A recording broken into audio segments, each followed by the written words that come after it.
Hola, mi nombre es Cristian Javier Vargas Álvarez y junto a mis compañeras Angie Paola Barbosa Torres, Yuri Caterin Canterine Acero, Daniela Fernanda Coneo Fuentes y Sandy Lorena Gómez Rojas presentamos el escenario 2, la Europa de la posguerra y el surgimiento de la psicología social experimental.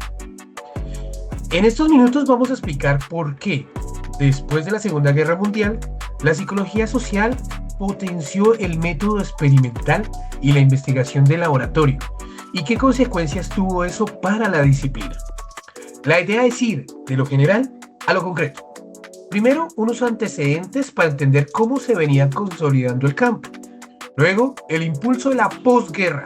Y finalmente, las discusiones críticas que aparecen más adelante. Con eso en mente, arrancamos con los antecedentes. 1. Los cimientos empíricos ya estaban listos. A finales de los años 20, la psicología social ya se construía como una disciplina empírica formal. De ahí la medición de actitudes, como la de Thurston, y la consolidación de las escalas de Likert. Asimismo, llegó la institucionalización, que es la creación de la revista de la psicología social. Y seguimos con las dinámicas grupales que contribuyeron a Lewy, que fueron los estudios sobre liderazgo, clima social y normas, y de Lipping y Witch de 1939, que son las características de distintos tipos grupales. Bueno, ahora hablemos del laboratorio como ideal del rigor científico. Para entender lo que pasó en la psicología social entre los años 60, primero debemos mirar lo que sucedía en la época. Después de la Segunda Guerra Mundial, la psicología social empezó a ganar mucha importancia porque ayudaba a entender fenómenos como el liderazgo, la influencia social, los conflictos y el comportamiento de las personas en grupo. En este momento, el método experimental se fortaleció muchísimo y la investigación en laboratorio se volvió la forma principal de estudiar el comportamiento social.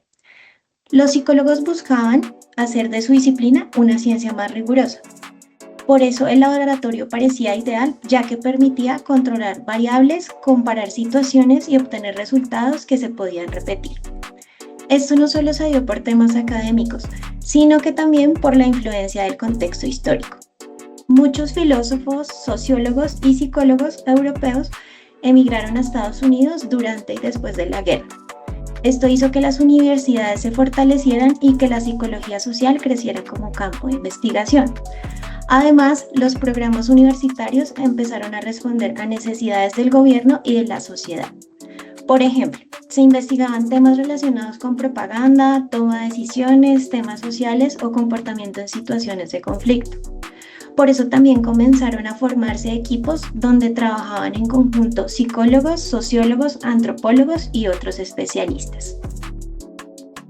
Ok, entonces vamos a hablar un poquito del éxito experimental, digamos que el impacto que tuvo, esta implementación nueva con respecto a una forma de alguna manera indagar acerca del comportamiento humano y la grieta que se genera entre la tensión que existe entre estos experimentos o estos laboratorios que pueden ser experimentales y el contexto social que resulta siendo un acercamiento mucho más real a las situaciones contextuales claramente y pues de los grupos sociales en particular.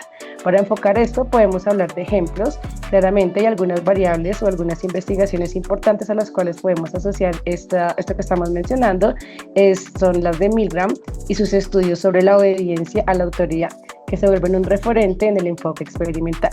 En Europa también podemos resaltar algunos aportes, como los de Moscovy, sobre la influencia social, en los que se plantea que tanto el individuo como el grupo son susceptibles a una influencia.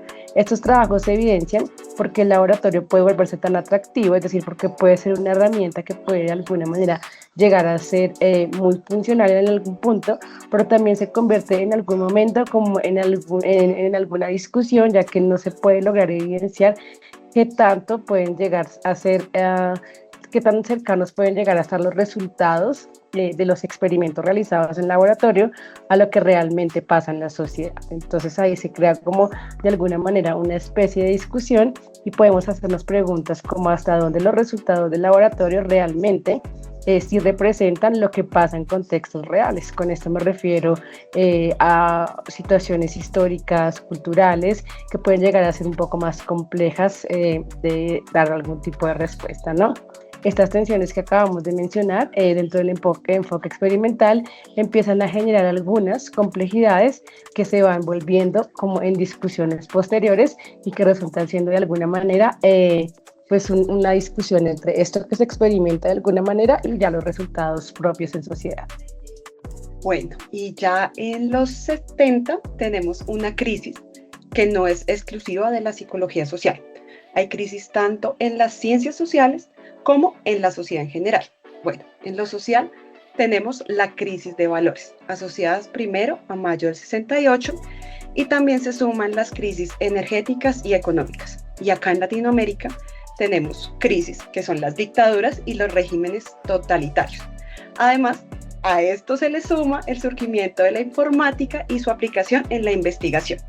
Bueno, pero en cuanto a lo epistemológico, también se pone en duda la validez del método positivista que dominaba el ámbito académico y aparece lo que se denomina una crisis de confianza, ya que la psicología social no podía ser medida de forma completamente objetiva, aislada y controlada en un laboratorio como pretendía la práctica habitual.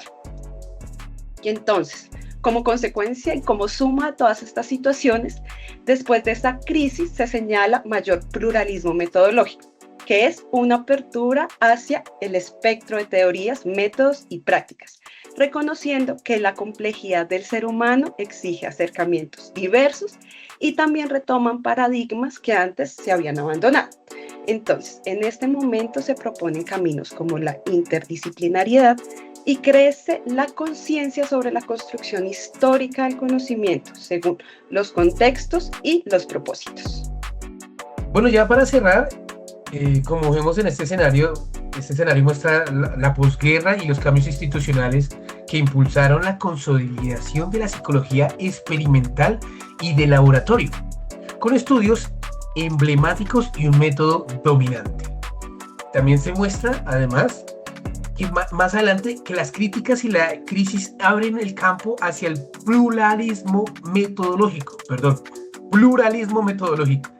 la interdisciplinariedad y una mirada más consciente del contexto histórico de lo que investigamos.